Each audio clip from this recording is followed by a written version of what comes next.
So, when I say animal control, what's the first thing you picture? For a lot of people, it's probably some old school, almost cartoonish figure with a big net, right? Well, that image it's just completely out of date. In this explainer, we're going to peel back that old stereotype and really look at the complex, scientific, and honestly, the incredibly emotionally demanding world of modern animal services. All right, here's what we're going to cover. First, we'll bust that whole dog catcher myth. Then we'll see what it's like on the front lines. After that, we're heading into the shelter to look at the science involved. We'll also talk about the hidden emotional toll this job takes. And finally, we'll zoom out to see the bigger picture. Let's get started. All right, section 1, Beyond the Dog Catcher. So let's just jump right in and tackle that old image head on. The idea of the dog catcher is kind of burned into our brains from movies and TV, but the reality today, it's a whole different world. And yeah, that term, it's not wrong, historically speaking. Back in the day, the job was much simpler. It was, a pretty low-level gig, sometimes even an elected position, and it was almost entirely about rounding up stray dogs. But things have changed, a lot. And this is the modern reality. I mean, just look at the scope of this definition. It's huge. We're not just talking about stray dogs anymore. This is a professional role. It's about public safety, animal welfare, and responding to any and all animals in distress. Wild animals, dangerous situations, you name it. They are, for all intents and purposes, first responders. Okay, on to our next section, on the front lines. So what does a day in the life of one of these modern first responders actually look like? Well, let's just say you have to be ready for literally anything. One minute, it's something totally heartwarming. The next, it's a super technical, high-stakes situation. I mean, look at this. On the one hand, you get a call like this one, a real story from Reddit, by the way, where a whole neighborhood is worried about a tiny kitten trapped in a storm drain. But then the very next call could be for a horse stuck in a ditch, which requires completely different, highly specialized large animal rescue training. The sheer range of what they face is just mind-boggling. And this is why their toolkit today is so much more than just a catch pole. I mean, sure, technical rescue skills are a must, but so is public communication. They have to be experts in de-escalation, building trust with a panicked owner, and, get this, they're often acting like social workers, connecting people to things like pet food pantries or low-cost spay and neuter clinics. It's just as much about people skills and empathy as it is about handling animals. And don't for a second think this is just guesswork. This is serious professional stuff. For the really tough rescues, they use protocols just like paramedics or firefighters. Take this SELECT protocol, for example. It's a checklist, making sure every angle is covered. Is the scene safe? What's the environment like? Is the leadership clear? Do we have the right gear? Is the plan focused on the animal's well-being? Are we using the right techniques? This is a calculated, strategic, life-saving procedure. All right, section 3, Science in the Shelter. So an animal has been rescued. Now what? Let's follow them into the shelter. And I really want us to reframe how we think about these places. They are not just pounds or holding pens. They are, in reality, frontline centers for public health and preventive medicine. From the second an animal comes through those doors, a clock starts ticking.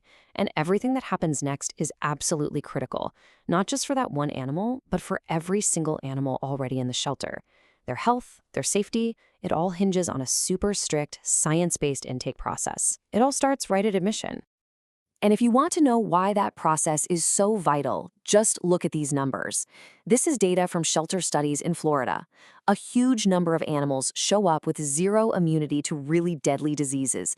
We're talking 57% vulnerable to canine distemper, a third vulnerable to parvo, and a whopping 60% of cats are unprotected against feline panleukopenia. What this means is that a shelter is in a constant 24/7 battle against a potential catastrophic outbreak. So how do they fight that battle? They build a shield.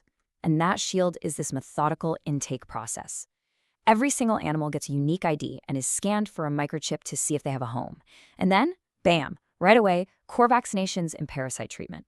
They get a full physical exam and a medical record is started immediately. This is not just paperwork, folks.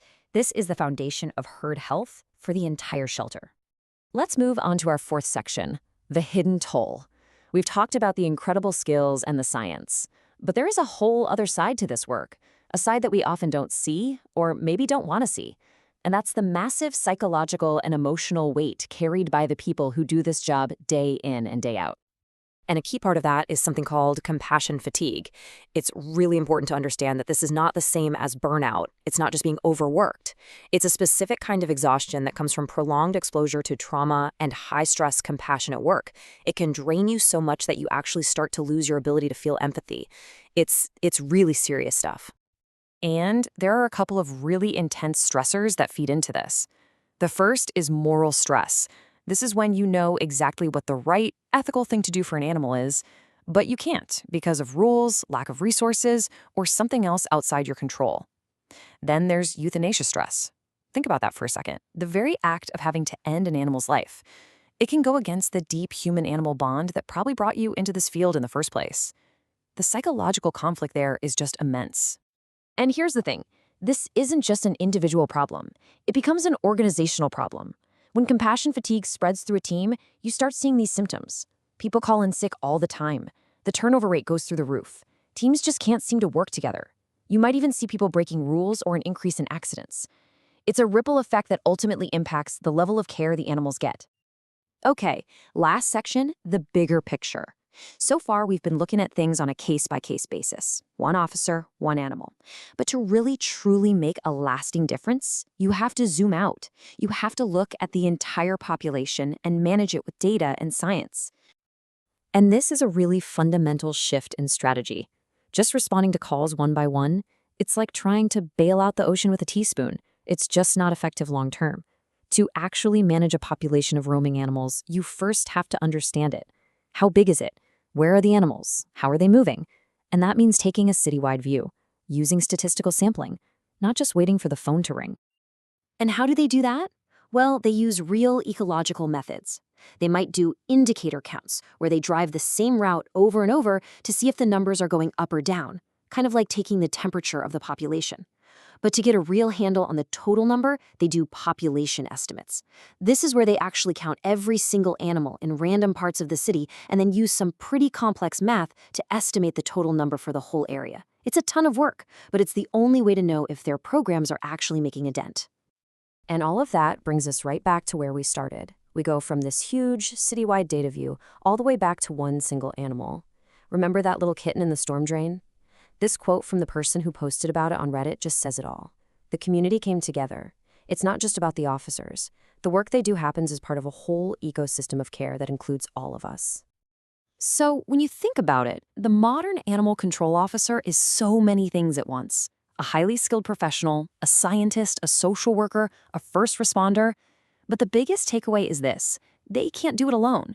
The state of animal welfare in any town or city is really a reflection of that community's values. So that leaves us with a big question, doesn't it? What is our collective responsibility in all of this? What part do we all play?